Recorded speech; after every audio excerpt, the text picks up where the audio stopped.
get the posse up here. I guess everybody wants to come up here. Yeah.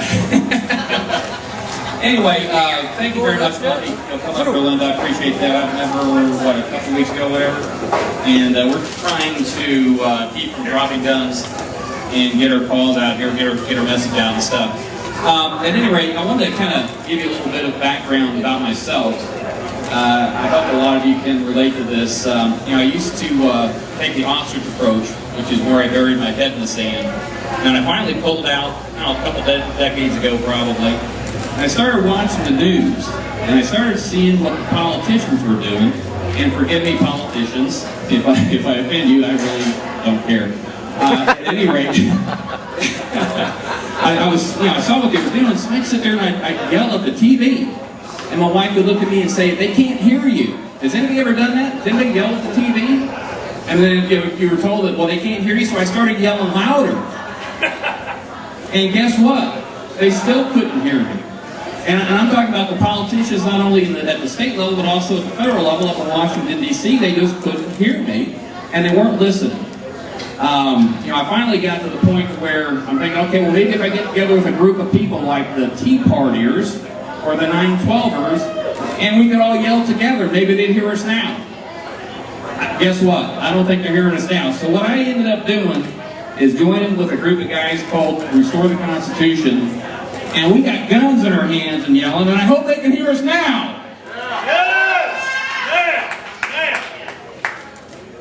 Keep from dropping this thing again. Anyway, I want to tell you a little bit about the group, Restore the Constitution. It was started by a man by the name of Dan Allman. I'm just going to hold on to it, thank you. It's empty, by the way. Yeah, that's all right. Anyway, it started by a gentleman by the name of Dan Allman. He's a fellow Georgian, and we held our first rally out in Virginia, right across the river, the Potomac River, from Washington, D.C. We could literally see the Washington Monument from across the river. And the reason we had to do that is because you can't legally carry a gun in Washington, D.C. And so we wanted to kind of, I wish we had enough to surround them, but we did not have quite that many, but we had a really good turnout. And I'll tell you, what motivated Dan to start this group is that y'all might remember not too long ago, maybe a year and a half or so, if memory serves me, there was a gentleman who was carrying a gun at a rally. Turns out he was a black man, although they were trying to make him out to be something different. But at any rate, he got so much media attention because he, actually had a gun. And so Dan thought, well, geez, what if we had like 10 or 20 people with guns? Maybe we'd get somebody's attention that way. And so we started these rallies. Again, one out in Virginia was the first one. We had another one in North Carolina. Then another one in New Mexico. I actually coordinated one in McDonough, Georgia. I'm from Henry County. On Constitution Day. I thought it was an appropriate day to be holding a rally called Restore the Constitution, and that was on Constitution Day. And so we're trying to spread the word around to people to let them know, first of all, it's okay to carry a gun. It's not a terrible thing. I'm not a bad guy, but I will defend myself. And that we need more of you to join the cause, or this cause, to kind of let Washington know that we're not going to sit down and take it anymore. We're actually, yelling at the top of our lungs and we've got a gun in our hand this time. Anyway, I wanted to read a small quote here. It's from a really obscure historical document that dates way back when. It says, "When the people fear their government, there is tyranny. And when the government fears the people, there is liberty." Now, the gentleman that quoted that was just a minor historical figure. His name was Thomas Jefferson. My question to you is, does Nancy Pelosi, Harry Reid, Barack Obama, or Hank, do they fear you? And I'm going to say, no, they don't. What do you guys think? Do these guys fear you? No. Okay, and I cite my examples as being, laws have been passed here recently. The Obamacare. I mean, did you guys give your consent? I'm sorry, I'm getting ahead of myself. Let me back up here real quick. I have to read some more quotes here. And this came from an obscure historical piece of literature. It says, "We hold these truths to be self-evident that all men are created equal, that they are endowed by their Creator with certain unalienable rights, that among these are life, liberty, and the pursuit of happiness, and that to secure these rights, governments are instituted among men." Now, do you think that today's government is securing your rights? No. No? Anybody? I know y'all are bored to tears, so I'm trying to liven it up here a little bit. So, and here's another excerpt from that same document. It says, deriving their just powers from the consent of the governed. Now, did you give your consent for the government to steal money out of your pocket, your children's pocket, your grandchildren's pocket, I think I heard earlier, perhaps your great-great-grandchildren's pocket, for bailout money? Did any of you give your consent to the government to do that? No. All right. Did any of you give consent to the government to use your tax dollars to take over GM and Chrysler? No. All right. Did you give your consent for the government to force you into Obamacare? No. Did you give your consent for the government to run up trade dollar deficits? No. Will you give the consent to the government to take your guns away from you? Hell no. Okay. Especially this group up here.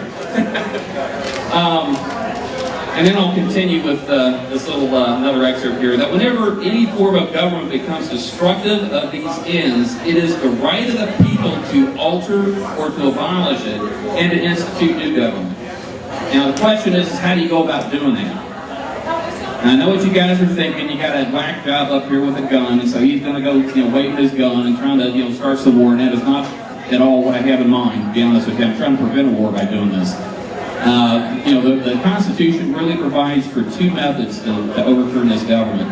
Number one is the vote. And I think everybody here, I'm kind of preaching to the choir right now, that everybody realizes how important the vote is, but I got to tell you, I am so disappointed, and if I'm stepping on toes, get over it, guys. I'm so disappointed in the gubernatorial candidates that we have to choose from now, except perhaps John Mons. It seems like every year we get more of the same stuff. You get these career politicians, these establishment politicians, and they're the guys that aren't listening to us. So why do we keep voting for them? Let's vote for some real change. Let's do our homework and make sure that we know who we're voting for, what they're going to do. Don't just vote for somebody because they got a Republican name tag or you recognize their name. Find out what their voting record's all about.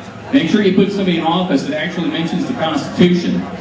And I'll say that, and here again, I'm probably going to be offensive here, but out of most of the people that got us talking today, all the politicians, there were very few of them mentioned the Constitution. How many of you remember anybody? I remember maybe a couple of them that actually mentioned the Constitution. Now that's the thing that we need to do. We got to get our politicians to realize that there is a document that's the anchor to this country, and we have to restore that document, get back to the Constitution of limited government, low taxation, get the government out of our bedrooms, out of our cars, out of our living rooms, off of our dinner tables, out of our restaurants. We're big people. We can actually take care of ourselves. We don't need the government to do that for us. Now, one last word here as I close. We're obviously holding more rallies. We've got one scheduled in Little Five Points in Atlanta on October 30th between 11 and 2? 11 and 1. And we're going to go down there with guns. And we're going to hand out pocket constitutions, try to grab some people's attention, and make sure that people at least have the document that they can read. You can't force them to read it, but we hope that they will, so they can learn about it. And I got to tell you, that Constitution protects liberal and conservative alike, and libertarian alike.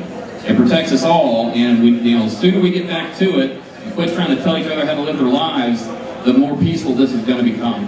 Yeah. Two more quotes. The strongest reason for people to retain their right to keep and bear arms is as a last resort to protect themselves against tyranny and government. That's a last resort. And the beauty of the Second Amendment is that it will not be needed until they try to take it. Both those came from Thomas Jefferson, pretty popular guy saying the history of our country. So let's restore the Constitution by replacing politicians with those that actually honor and know the Constitution and obey the Constitution. The vote's about 4 weeks away. I know I'm preaching to the choir here. I'm sure everybody's going to be out voting. At least I hope they are. Let's ring that Liberty Bell again. God bless you and God bless the USA.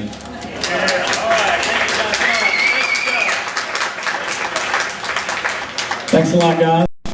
I just got to say, this is probably the